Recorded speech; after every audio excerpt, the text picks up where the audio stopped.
কি দোস্ত, কার নিরাপত্তার উপরে ভরসা করে সেজদা দাও না? তোমার কোন আব্বা তোমারে বাঁচাবে? আল্লাহকে সেজদা দাও না নাফরমান।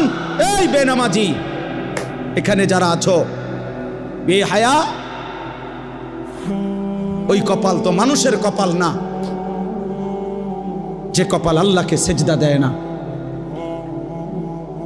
ও মানুষ না, ও মানুষের কোনো বংশ না, ও জন্তু জানোয়ার ছাড়ার কিছু না,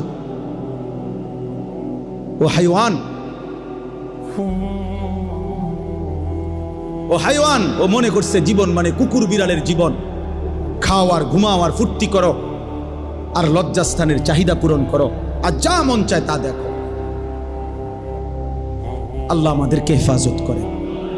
শেষ আমার কথা, গুনাহ ছাড়তে হবে।